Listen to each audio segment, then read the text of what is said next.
The signal lasted 11 seconds. 11 seconds of compressed data, buried inside a cargo beacon frequency nobody listened to anymore, squeezed through 3 relay buoys and a dying comm array on the edge of the reach. It arrived at Earth's Deep Space Monitoring Station on a Thursday morning local time, when the duty officer was halfway through a cup of cold coffee and a crossword puzzle she'd been working on for 2 weeks. She almost marked it as background noise. The waveform signature was wrong, too jagged, too desperate, like someone had encoded the message while running. But there was a string embedded in the carrier wave that made her set down the coffee and sit very straight in her chair. The string was an Earth distress code, old format, from before the compact. She ran the decryption twice, then a third time, then she picked up the handset on the hardline that went directly to the Admiral's office and said, "Ma'am, you need to come down here, right now." The message, when fully decoded, was 43 words long. Atlas Station gone. THARRVK Fleet.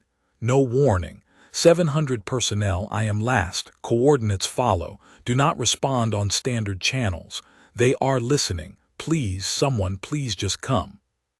It was signed by Dr. Lena Vasquez, xenolinguistics specialist, seconded to the Joint Research Station on Atlas 7.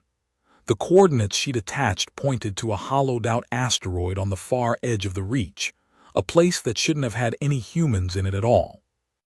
The Admiral read the message at 6:14 hours. By 800, she was standing in front of the Joint Chiefs. By 1100, Earth's fastest insertion corvette was being prepped for launch, its crew of 4 already suiting up in a hangar bay that smelled of hydraulic fluid and something that might have been fear. Chief Warrant Officer Marcus Delgado had been told, twice in his career, that he was not a team player. He'd taken that as a compliment both times. He was 41 years old, built like a filing cabinet, with a face that looked like it had been in several arguments with hard surfaces. He had a habit of humming to himself when he was stressed, old songs, the kind his grandmother used to play in her kitchen in Albuquerque, corrido melodies that had no business existing this far from home. He hummed them anyway. He'd carried that habit across 3 combat tours, 2 diplomatic protection assignments, and 1 very bad month on a mining platform he was not allowed to discuss under any circumstances. When Major Okonkwo briefed him on the mission, Marcus listened to the whole thing without interrupting, which was unusual for him. He listened to the part about the Tharvek. He listened to the part about the 700 dead on Atlas Station. He listened to the part about Dr. Vasquez, hiding in a rock, alone, broadcasting into the dark on a frequency nobody used anymore. Then he said, "When do we leave?" 18 hours, Okonkwo said. "And Marcus, the Council is 48 hours from authorizing a full retaliatory strike. If this goes loud, if the Tharvek detect any military signal in that sector before we have Vasquez and whatever she knows, Command is going to launch whether she's still breathing or not." How long to reach the coordinates? 31 hours at best speed. Marcus did the math. He'd always been good at math, even when he wished he wasn't. That's tight. Yes. Who else? Okonkwo handed him a tablet with 3 dossiers. Sergeant First Class Priya Anand, sniper, decorated twice, court-martialed once, reinstated. The court-martial notes said she disobeyed a direct order to abort a shot. The notes also said the shot had saved 14 lives. Priya had the kind of face that looked permanently amused by something only she could see. Corporal Wen Zhao, electronic warfare and comms. 26 years old, so deep into the tech end of the military that she sometimes forgot real-world physics existed as a separate concept from the equation she lived inside. She'd once cracked a Tharvek encryption handshake in the field using a salvaged piece of their own hardware, and a 3-hour period of what she described as focused creativity. What her commanding officer described in his report as possibly the most frightening thing I've ever seen a human being do. Private First Class Jonas Ruiz, heavy weapons and close quarters, 22. His file said he'd grown up in the south side of what used to be called Chicago before the municipal reorganization, had 3 older brothers who'd all served, and had a tendency to make very bad jokes in very bad situations. His evaluations said this was a coping mechanism. His evaluations also said, without much apparent irony, that it was an effective one. Marcus read all 3 files, then he said, "They'll do." What he meant was, they were exactly the kind of people he'd want beside him if everything went wrong. He suspected everything was going to go wrong.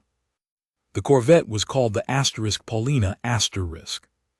It was not a dignified name for a warship, but it was fast, the fastest thing in Earth's fleet, built more like a thrown knife than a vessel, with its engines taking up 60% of the hull and everything else crammed into the remaining 40%. The crew compartment was barely large enough to swing a cat, and nobody tried. They left atmosphere at 1400 hours. Marcus spent the first few hours reviewing everything they had on the Tharvek, which was less than he would have liked. The Tharvek were one of 12 species currently engaged in the Compact of Civilized Worlds, the multi-species framework that was, in the generous language of the treaty documents, a framework for peaceful coexistence, and in the less generous language of actual diplomatic practice, a very tense agreement among species who mostly wished the others would stop existing. Humanity had been a signatory for 22 years. The Tharvek had been members longer than any other species. They were tall. That was the first thing anyone ever noticed. Easily 2.5 meters, with a bilateral symmetry that looked almost human, until you got to the secondary arm structure tucked against their torso, folded in at rest, functional for fine manipulation. Their faces were flat and broad, with a sensory cluster where a nose and mouth would be on a human, and eyes set in deep recesses like caves. Their skin was the color of deep water, shifting slightly depending on their emotional state. When they were calm, it was almost blue. When they were angry, it went dark, nearly black. They communicated in layered harmonic frequencies, what sounded to the human ear like a deep, continuous chord, with meaning encoded in the overtone variations. Human xenolinguists had needed translation rigs for the first 15 years. A handful of specialists, Vasquez among them, had gotten good enough to work without them. Their military technology was approximately 40 years ahead of Earth's. Their fleet was larger by a factor of 6. In a straight fight, the math was brutal. The Tharvek had also, 3 days ago, apparently destroyed a joint research station containing 700 human beings without any warning or declaration. Marcus thought about that number, 700. The station had been smaller than a city block. He'd driven through towns with fewer people and remembered what they looked like, the corner stores, the kids on bikes, the particular light of late afternoon in places where people lived. He stopped thinking about it before he got to the part where he was in those streets. He hummed instead, something his grandmother had taught him, one of those songs that sounded sad but wasn't really, once you understood the words. He hummed it quietly enough that nobody could hear over the engine noise. Priya, sitting across the compartment cleaning her rifle for the 3rd time, glanced at him. She didn't say anything, but she listened for a moment before going back to work, and something in her expression changed in a way Marcus couldn't quite name. 18 hours out, Wen picked up a signal. "It's not broadcasting," she said, pulling off her headset to look at it like the hardware had personally offended her. "It's more like echo. Something's reflecting off the asteroid field at those coordinates. Someone's running a passive system, very low power, very clever." "Vasquez?" Marcus asked. "Can't say for sure, but the pattern's got a structure to it. It's not random noise, it's compressed. It wants to be received. Can you talk back to it without lighting us up?" Wen thought about this the way she thought about most things, which was with the kind of concentrated focus that made everyone around her feel slightly anxious. I can use the cargo beacon frequency to push a narrow beam reply. It'll look like a relay echo to anything scanning, but I'd need to know what to say. Marcus thought about the message. 43 words, 11 seconds. The kind of message you send when you don't know if anyone's listening but you can't stop yourself from trying. He said, "Tell her we're coming. Tell her 48 hours." That's 11 words. That's all she needs. Wen bent over her board and began to work. The Tharvek patrol fleet appeared on passive sensors at hour 27. 6 ships in a slow orbit pattern around the debris field, what remained of Atlas Station. They were running deep scans, looking for survivors maybe, or making sure there weren't any. Marcus stared at the display for a long time. He thought about the 48-hour clock running down on Earth. He thought about 700 people who were no longer answering messages. He thought about a woman alone in an asteroid, sending a signal into the dark on a dead channel, because that was the only thing left to do. Jonas was standing beside him. He said, "That's a lot of ships." "Yeah. I count 6. "I know. Just the 4 of us." "I know. So either we're incredibly stupid or incredibly." Jonas paused. "Actually, what's the word for when something's so reckless it loops back around to being smart?" "Human," Priya said, from the back of the compartment. Marcus almost smiled. What's the asteroid's rotation pattern?" "Current face to the patrol ships is a nickel iron side. They'll get very little sensor return off us if we come in from the shadow side. There's a 3-hour window in the next 8 hours where the patrol orbit takes all 6 ships to the far side of the debris field simultaneously. 7-minute window. Barely. 7 minutes to get from the shadow approach to a landing point. Give or take." Marcus looked at the display again. 6 ships, 700 to nothing odds so far. One woman sending a Hail Mary into the dark, and somewhere in the math of this, he was supposed to find a gap. He found one. It wasn't pretty. It wasn't smart. It was the kind of plan that only worked if you accepted a certain amount of luck as a design feature. But it had a feature that no Tharvek tactical system had ever been built to account for, because no Tharvek tactical system had ever believed it necessary. It assumed the enemy would try anyway. "Here's what we're doing," he said. The 7-minute window opened at 3:41 hours. The Paulina came in dark, engines throttled to minimum burn, drifting on the shadow side of the asteroid like a piece of debris. Wen had spent 2 hours reconfiguring the hull's emission profile to scatter radar like natural rock. It wasn't perfect. It was just good enough that you'd have to be looking hard in exactly the right place at exactly the right time to see the difference. Nobody was looking. The patrol ships were on the far side of the debris field.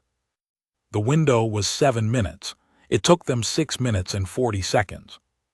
The asterisk Paulina touched down on a shelf of rock barely wider than the ship itself, landing gear biting into the surface, magnetic clamps engaging with a sound like a giant holding its breath. Marcus was already at the airlock. They moved fast across the surface, magnetic boots clicking in the silence of vacuum, following Wen's scanner toward the signal source. The asteroid was about 4 kilometers long at its widest, a dense dark rock with the texture of something that had been through extreme heat and come out the other side changed. It looked like a lot of places Marcus had seen. It looked like the kind of place that wasn't supposed to matter, but ended up mattering enormously. Wen pointed.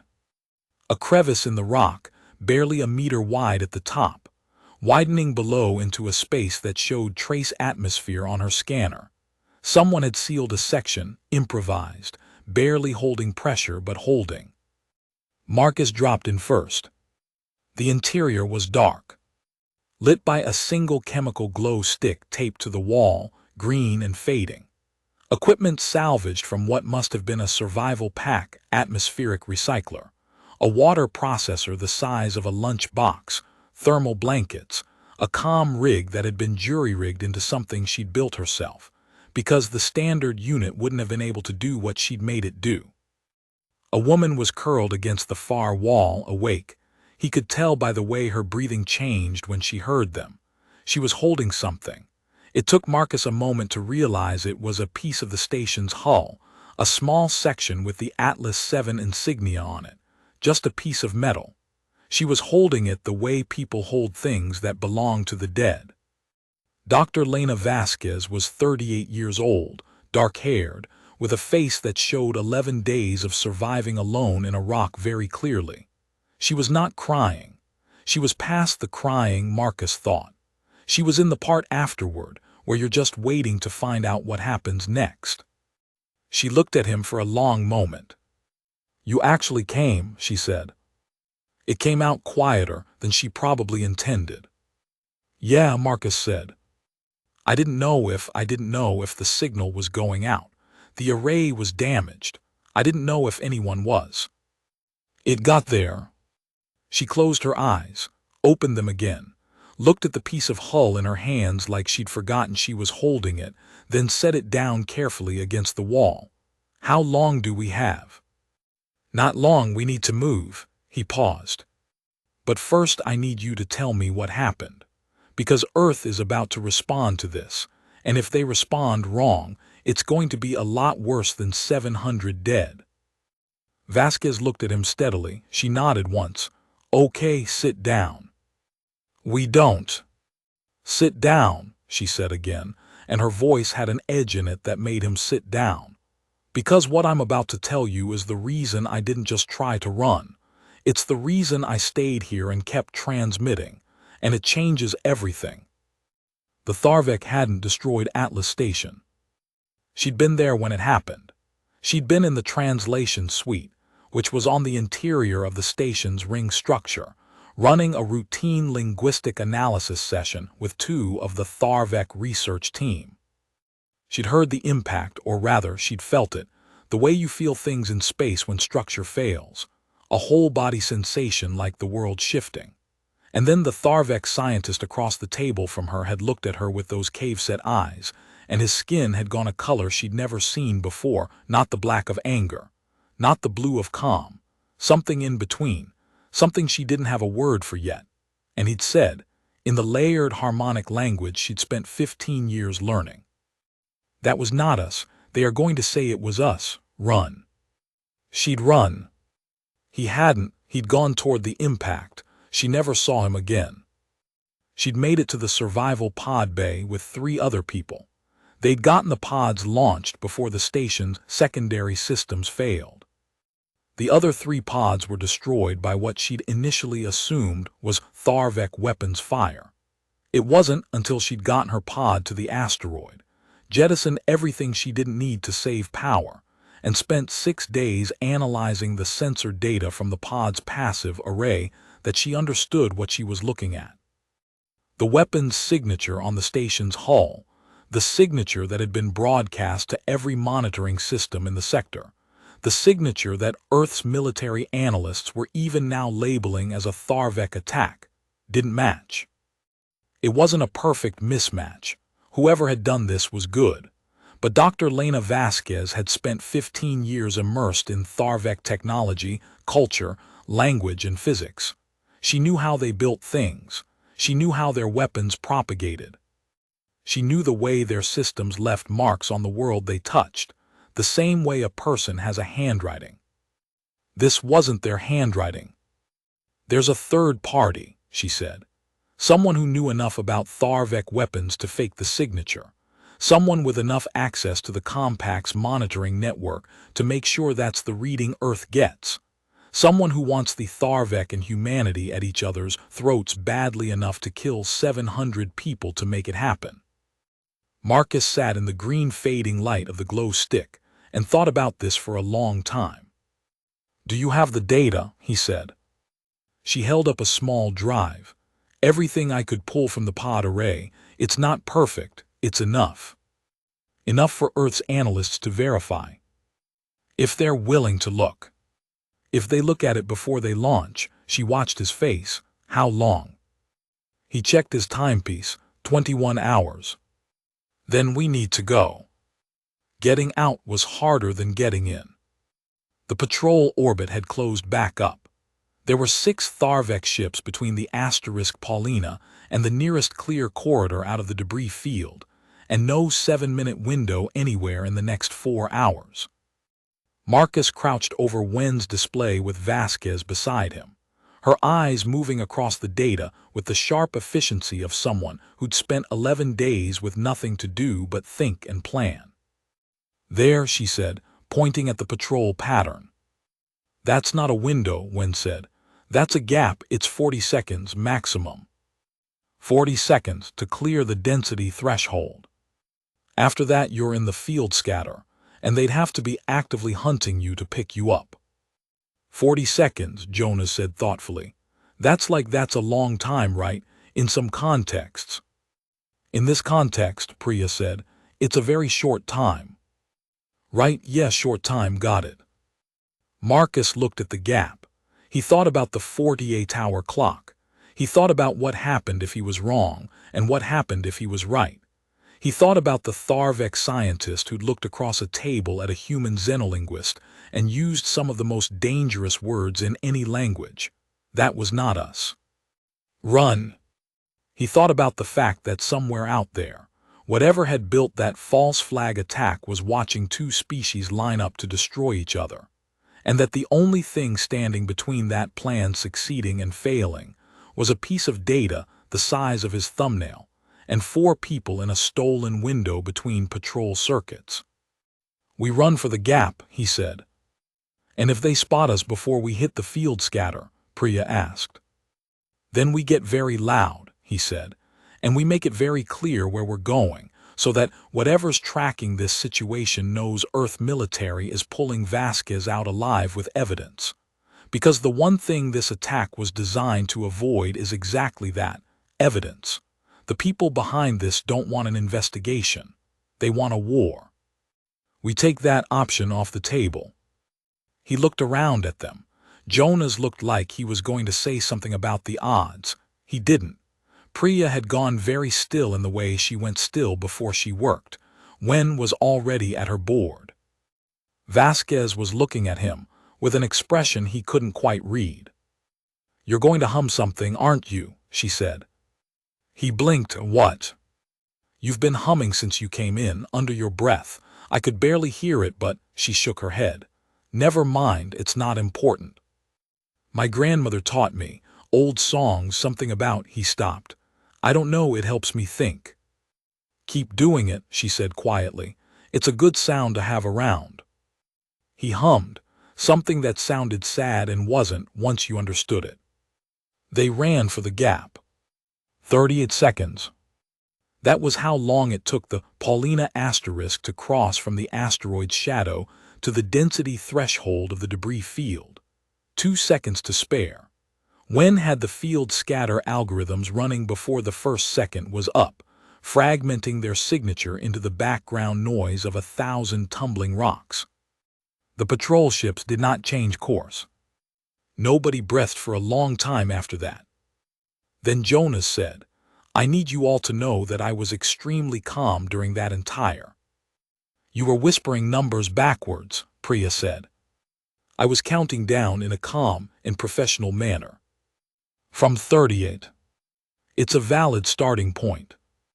The banter was thin, the way laughter is thin when people are still coming down from something that could have gone the other way.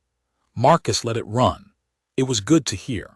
It was exactly the kind of thing a Tharvek combat system would not have predicted, would not have known what to do with, the way humans made noise at the exact wrong moment, not from stupidity, but from some deep structural need to remind each other they were still there. He thought about the word the Tharvek scientist had used, not the words themselves, but the fact that he'd used them.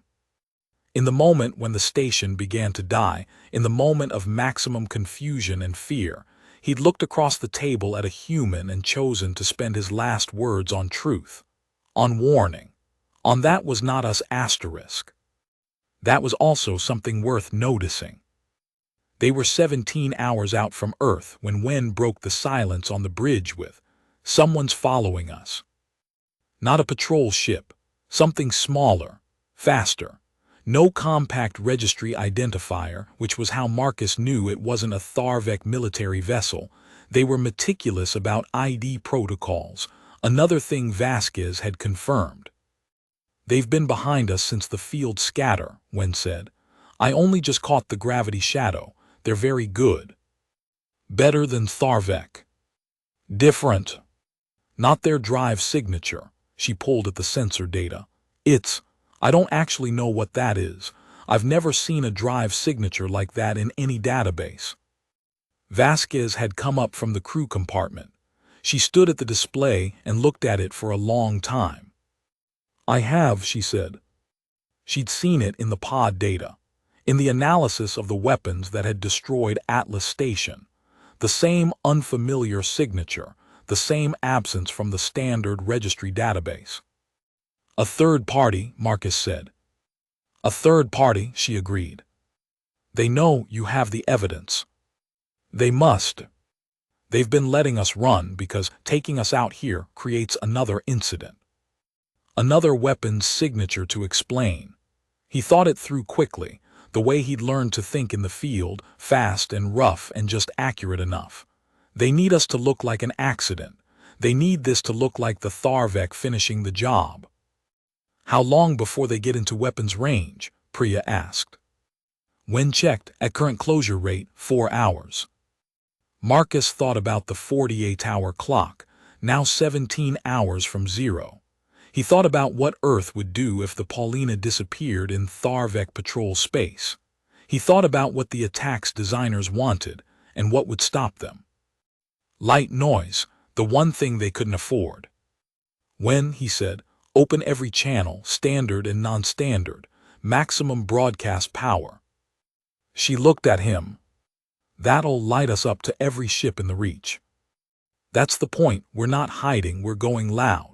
He turned to Vasquez. "Your data, everything you have, I want it packaged and broadcast on every channel on a 10-second repeat. I want the Tharvek patrol fleet to receive it. I want Earth Command to receive it. I want every compact monitoring station in range to receive it." He paused. The people behind this built their plan on secrecy, on nobody talking to each other, on two species being too angry and scared to ask questions before they started shooting. He looked at the display, the third-party ship hanging in the dark behind them. "We take that away from them." Vasquez had the drive in her hand. She looked at it for a moment, at the data, at the evidence, at the reason she'd spent 11 days alone in a rock transmitting into the dark. She plugged it in. "When," she said, "send the signal." The broadcast went out at 7:29 hours. What happened next was not instant. It was not clean. It was the kind of carefully constructed chaos that looked, from the outside, like the universe briefly becoming more complicated and then slowly becoming simpler. The third-party ship went dark and altered course. It did not fire. Whatever risk calculation they were running, a broadcast to the full compact monitoring network changed it. You couldn't make a ship disappear once 40 recording systems had its drive signature.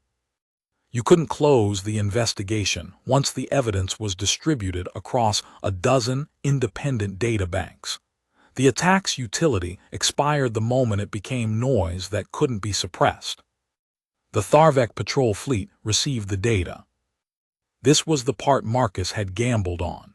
The part that required him to believe that the Tharvek scientists' last words had been representative of something real about the species that said them. That what had died on Atlas Station wasn't just humans. That the scientist who'd looked across a table and said that was not us asterisk had been speaking for more than himself. He was right.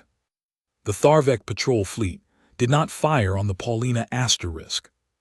Instead, 18 minutes after the broadcast, they received a response, a tight beam communication directed at the Paulina specifically in the layered harmonic language.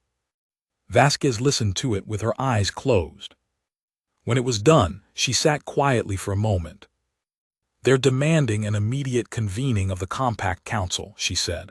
They're providing their own sensor data from the moment of the Atlas Station attack, data they've been withholding because they didn't know if anyone would listen. She opened her eyes. They knew it wasn't them. They've known since the beginning. They just didn't know how to say it to us without it looking like an excuse. Marcus thought about two species, looking at each other across the wreckage of a station, each convinced the other was guilty, each carrying the same truth they couldn't figure out how to share. "How do you say it in Tharvek?" he asked. "That was not us. How do you say that?" Vasquez made a sound. 3 layered harmonics, something that rose and fell and resonated in the small space of the bridge. "What does it mean literally?" Jonas asked. "Literally," she considered. "Something like the shape of our absence, the negative space where we are not, the outline of something that doesn't carry our weight." She shook her head slightly. "They don't have a word for innocent in the way we do. They describe it differently. They describe the absence of the guilty signature, the place where blame looks for you and doesn't find you." Marcus thought about that. He thought about 700 people and 1 woman in a rock and a scientist who hadn't run. He thought about the shape of an absence. Earth Command received the full package. The Paulina *S telemetry, Vasquez's analysis data, the Tharvek Patrol Fleet's own records, the unknown third party's drive signature at 8:14 hours, with 11 hours remaining on the strike authorization window. The Admiral was awake.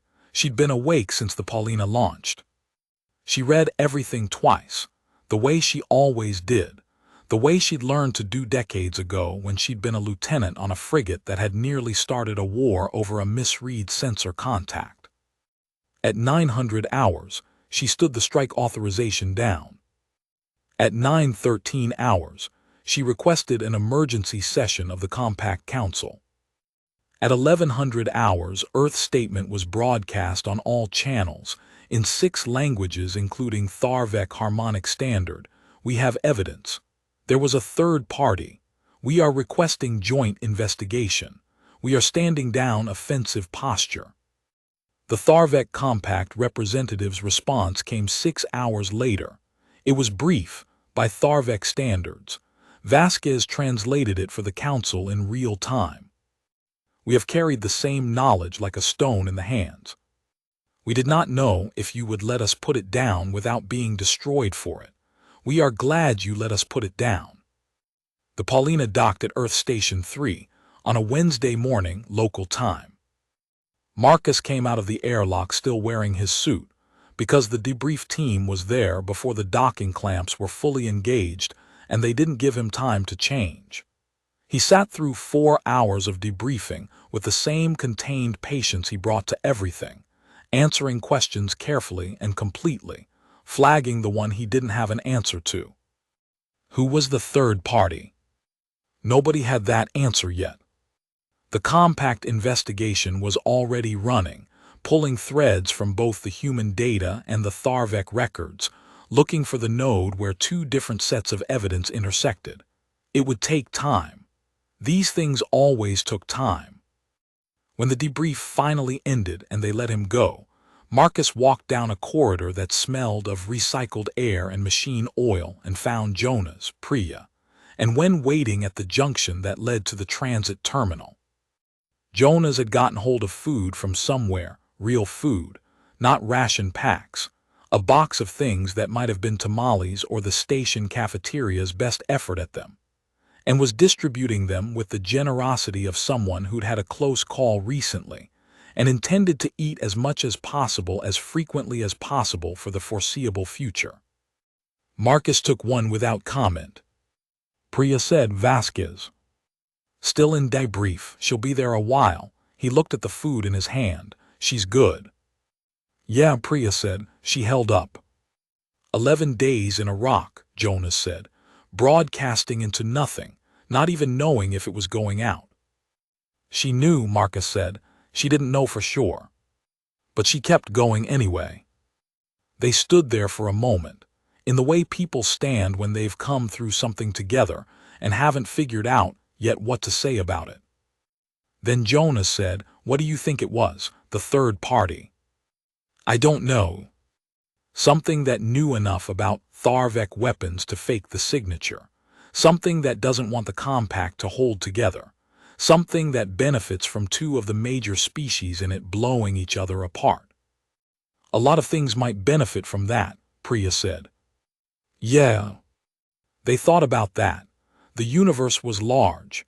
It contained, as best anyone could count, somewhere between 12 and 20 sapient species, depending on what criteria you used for sapient. Of that number, 7 were compact members. The others were known but non-members, for various reasons and at various levels of capability. Whatever had built that false flag had resources and access, and a level of technical capability that put it at least on par with Tharvek military engineering. That narrowed it down, not to nothing, but to something smaller than the whole universe. The investigation would find it. Marcus believed that.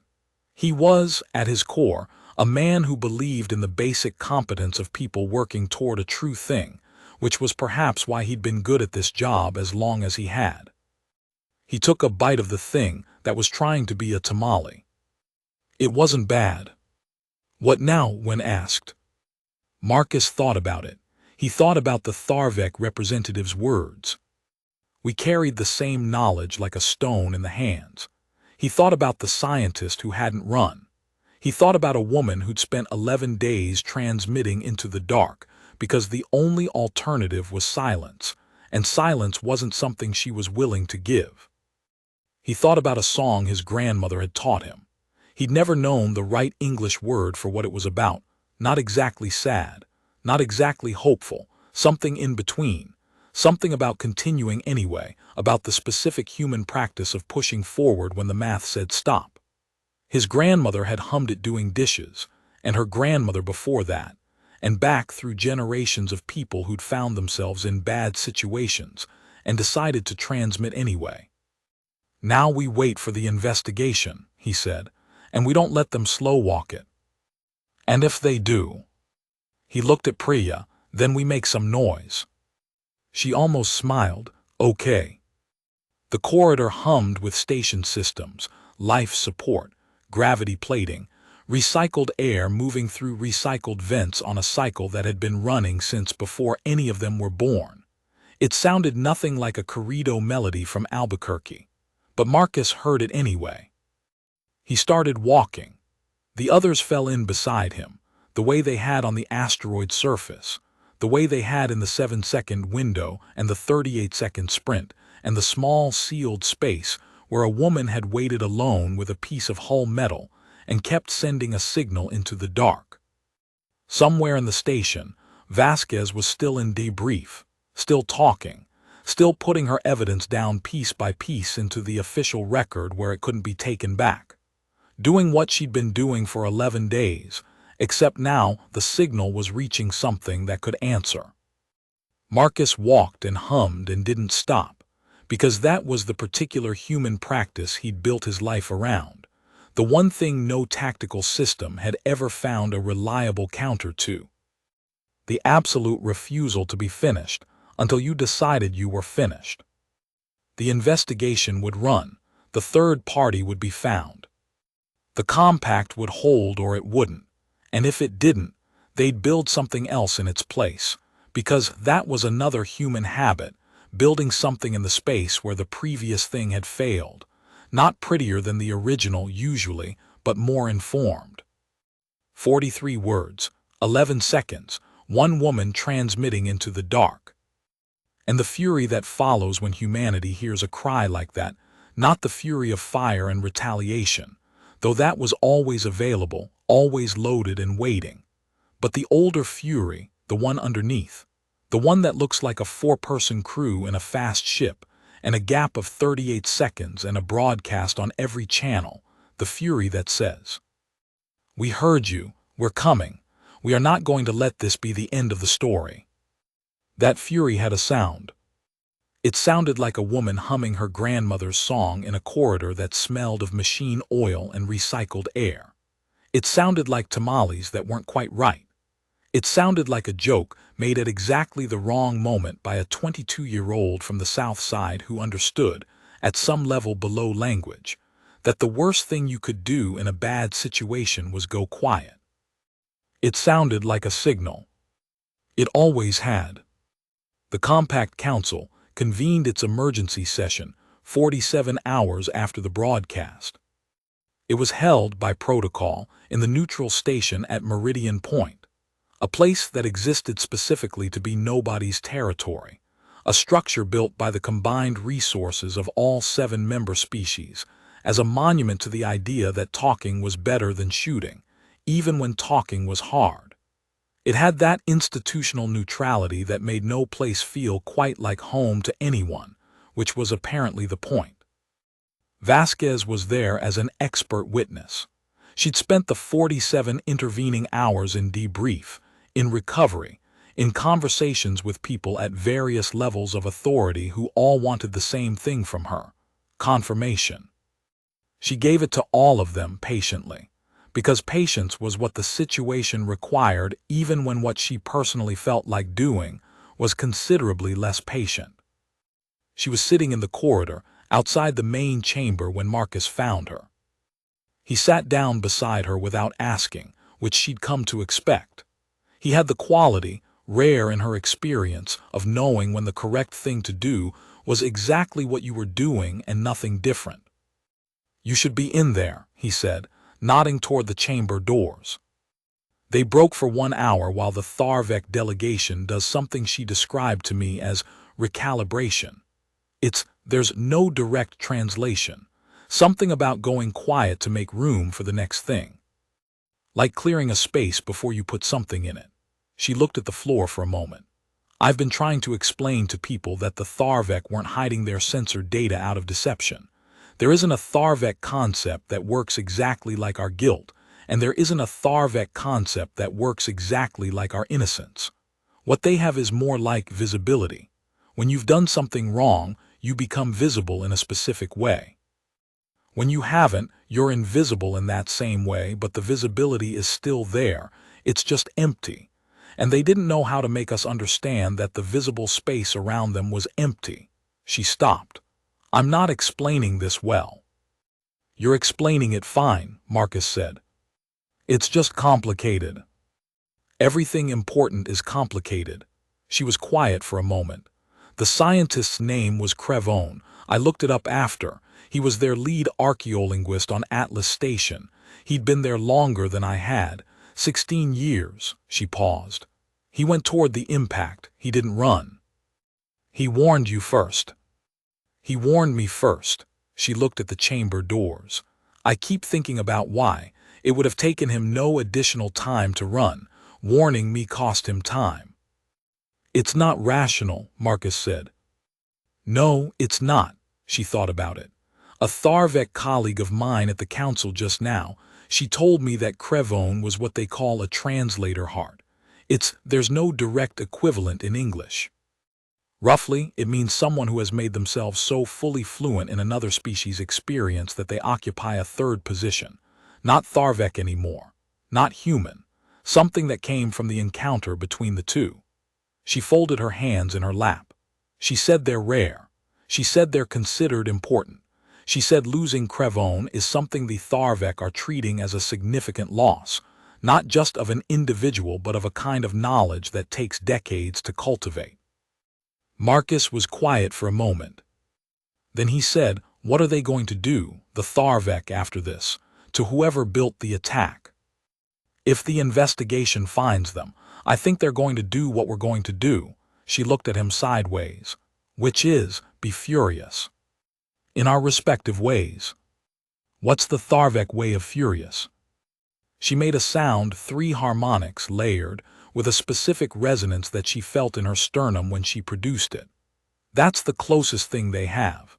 Roughly translated, the weight of what you owe and we intend to collect." "That sounds about right," Marcus said. They sat with that for a moment. "The investigation team has a lead," she said. "They're not saying it publicly yet, but one of the council's technical analysts told me the third-party drive signature has a partial match in an archival database.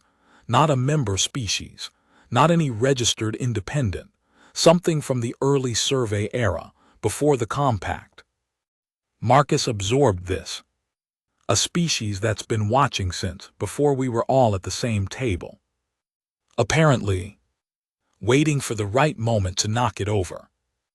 Or the table was always the problem from their perspective. She turned to look at him directly. There are species that didn't join the compact because they didn't want to coexist with the member species. There are species that didn't join because they actively wanted the member species to destroy each other. It was always possible. We just didn't look closely enough at which category they were in. Marcus thought about the detective work ahead of them, the scope of it, the patience it would require. He thought about the alternative, about the 48-hour window, and what would have happened if the asterisk Paulina had failed, or if Vasquez's signal had never reached Earth, or if the duty officer with the cold coffee had marked it as noise. The margin was always smaller than it looked from the outside. He'd learned that early, and it had never stopped being true. The bad outcomes were usually one choice away from the actual outcomes, separated by something as thin as one person deciding to transmit anyway. "When they find them," Marcus said, "the species responsible."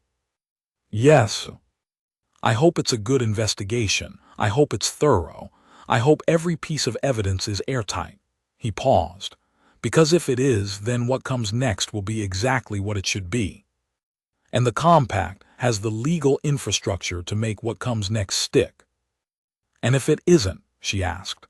"If the evidence is messy, or the investigation is slow, or it gets political before it gets completed?"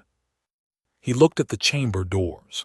"Then I imagine someone who spent 11 days in a rock transmitting into the dark is going to have some things to say to some very important people." Vasquez considered this. That person might be considered biased. That person is also the most qualified witness in the sector. There is that. The chamber doors opened. The council aide looked down the corridor and found them.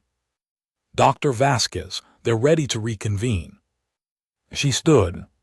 She had the posture she'd had in the asteroid, upright, deliberate, the posture of someone who has made their peace with whatever the next hour contains. She picked up the case with the data drive, which had traveled from a destroyed station to a hollowed rock, to a fast ship, to every monitoring system in the Reach, and was now going to testify before the assembled representatives of 7 species. She looked at Marcus. "Thank you," she said, "for coming." "You sent the signal," he said. "We came, that's how it works." She nodded. Something in her face settled, the way things settle when they've been held tense for a long time and finally find a resting position. She went into the chamber. Marcus stayed in the corridor. He leaned his head back against the wall and closed his eyes for a moment. The station hummed around him, its own systems, its own rhythms, the particular frequency of a place built to hold many different kinds of life in the same structure. He started humming, quietly because there were people coming and going in the corridor and he was a professional. Quietly, under the station noise, the old melody from a kitchen in Albuquerque that had no exact translation but meant something like, "It was hard and we kept going and here we are on the other side of it." Something his grandmother had carried from her grandmother, and back through people who had faced impossible arithmetic and decided the arithmetic was wrong. Down the corridor, a Tharvek official paused. Marcus didn't notice. The official tilted its head slightly, a gesture Marcus would have recognized if he'd been watching, as the Tharvek equivalent of listening very carefully. The skin on the official's arms shifted color. Not the blue of calm, not the black of anger. Something between the two that Marcus would not have had a word for. Something that might have been, in a language that encoded emotion in the frequency of harmonics and the temperature of skin, recognition. The official walked on. The council reconvened. The session ran for 6 hours, and at the end of it, the compact issued a joint statement in 8 languages, including the 3 dialects of Tharvek that covered the major regional populations, announcing the formation of a joint investigation authority with full access to all member species records, commanded by equal representation from each member, mandated to find and bring accountability to whoever had destroyed Atlas Station and nearly started a war. It was, in the history of the Compact, the first time all 7 members had agreed on anything unanimously. There was some debate later about what had made the difference. The technical analysts pointed to the quality of Vasquez's sensor data. The diplomatic advisors pointed to the Tharvek's decision to share their own records. The political commentators pointed to the alliance of frontier species statement of support. Marcus, when asked, said he thought the difference was the 11 seconds of broadcast that had crossed empty space on a dead channel because one person decided to transmit anyway. The interviewer said that was poetic but vague. Marcus said that was fine. He'd spent most of his career operating in the space between the poetic and the precise, and he'd found that was usually where the important things happened. He hummed on the way out of the interview room, an old song, the kind that sounded sad until you understood what it was actually about. It was about continuing anyway. It always had been. 6 weeks later, a Tharvek cultural exchange delegation arrived at Earth Station 3. They were the first Tharvek to visit Earth in 8 years. Marcus was not there to meet them. He was somewhere he was not allowed to discuss, doing something the Joint Investigation Authority had decided required exactly his kind of specific expertise in the space between the possible and the inadvisable. But Vasquez was there.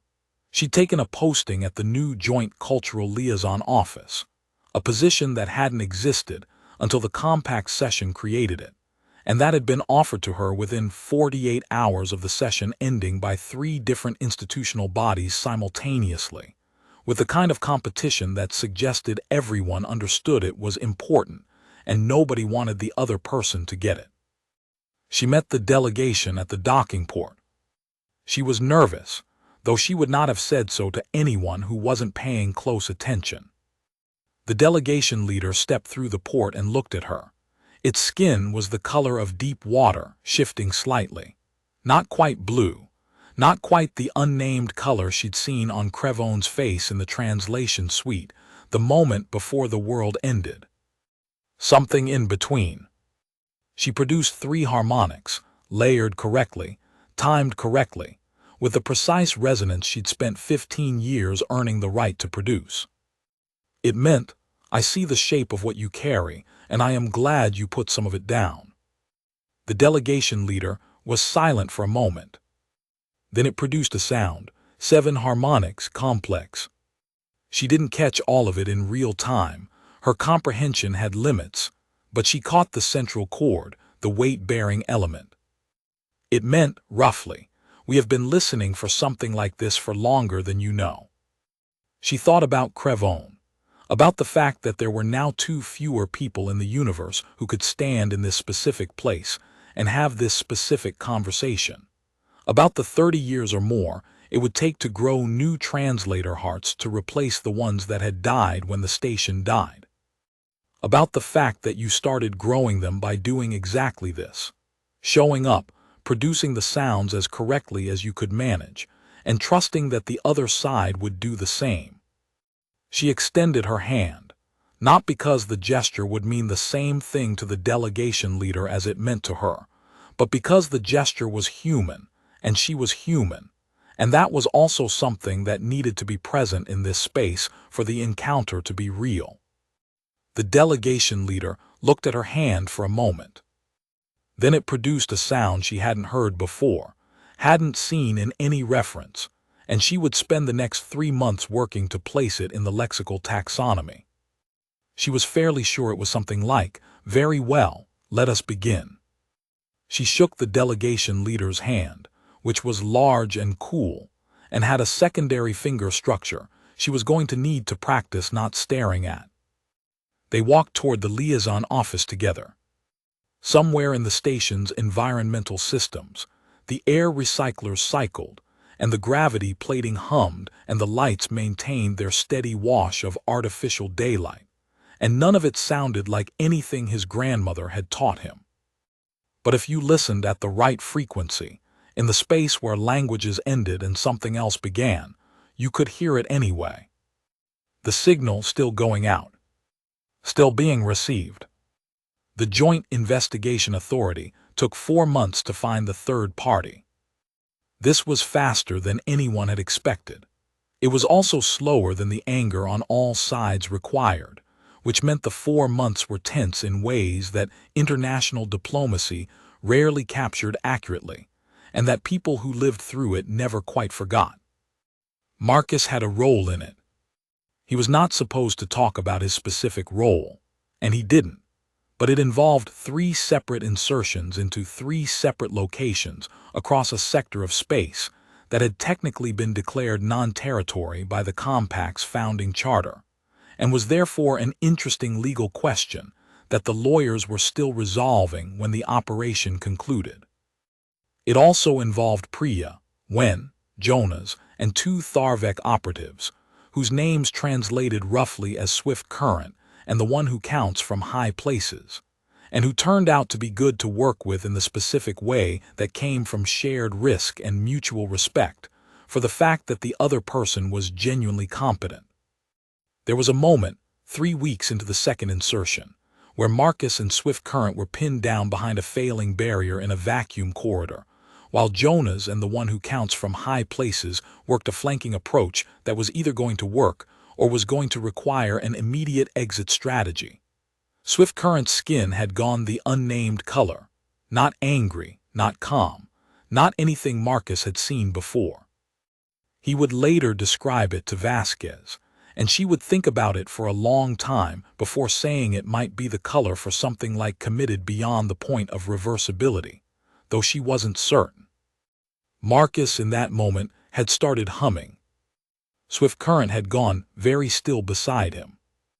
And then Marcus had not expected this, would not have predicted it in any scenario he ran before the operation.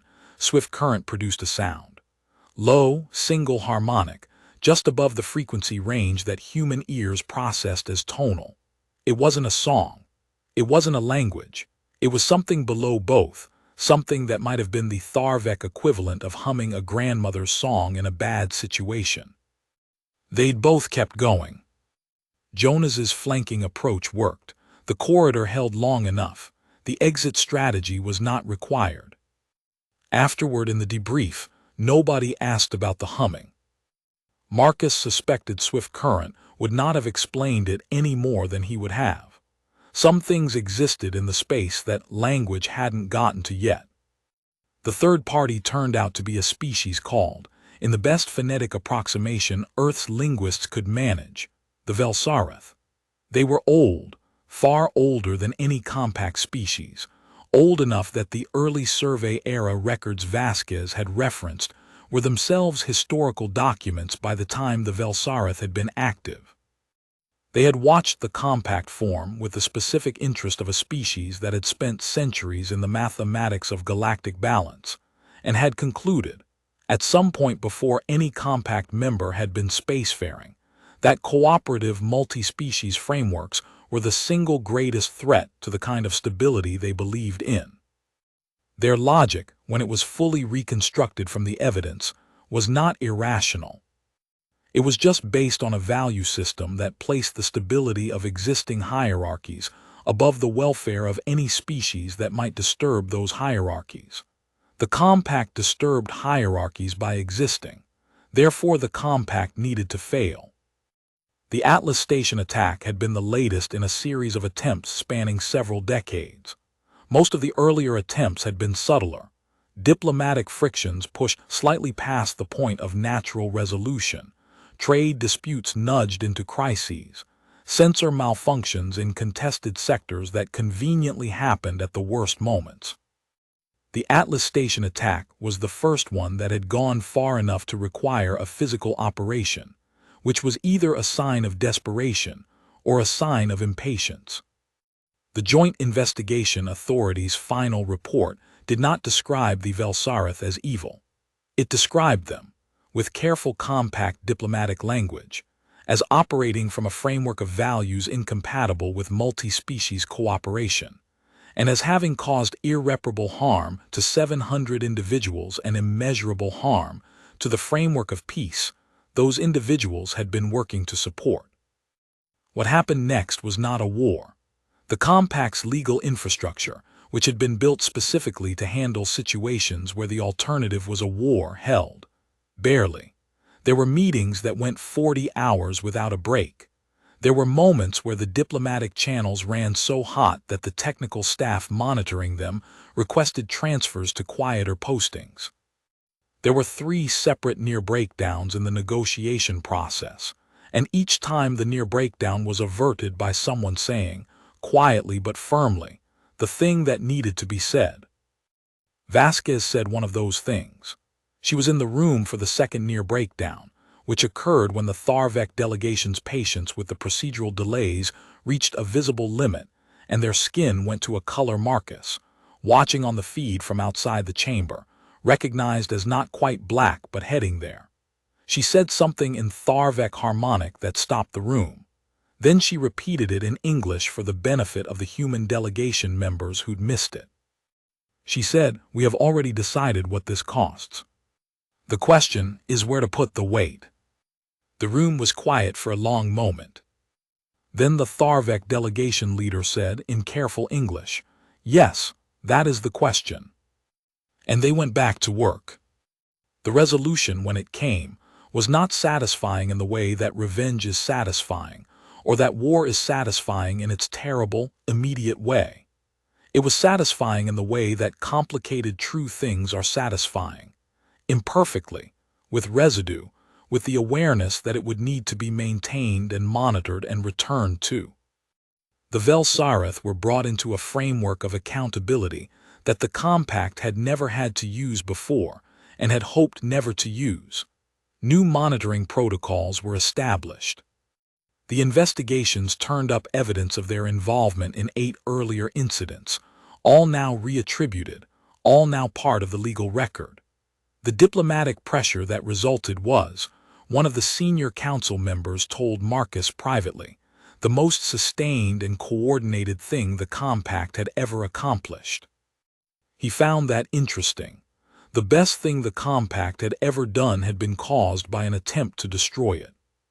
He said that to Priya once in a transit corridor between briefings. She said that sounded about right for how the universe worked. He agreed with her. 6 months after the * Paulina docked at Earth Station 3, Marcus was back in Albuquerque for the first time in 3 years. His grandmother was 91 and in perfectly reasonable health, which she attributed to stubbornness and reasonable amounts of coffee, and which her doctor attributed to genetics and the same stubbornness. She still lived in the same house where Marcus had grown up, a small structure that had been built before the municipal reorganization, and that sat at the end of a street full of similar structures, all of them older than they looked and more solid than they had any right to be. She fed him. This was not a question. He sat in her kitchen and she put food in front of him and he ate it, because that was also not a question. And for a while they didn't talk about anything in particular, which was exactly what he needed. Eventually she said, "I heard about it." "What you did?" "It was a team effort," he said. "It's always a team effort with you. You've been saying that since you were 8 years old and your brother broke the window." "We both broke the window." "You handed him the ball." He conceded this. He took another bite. "The woman they talked about on the news," his grandmother said.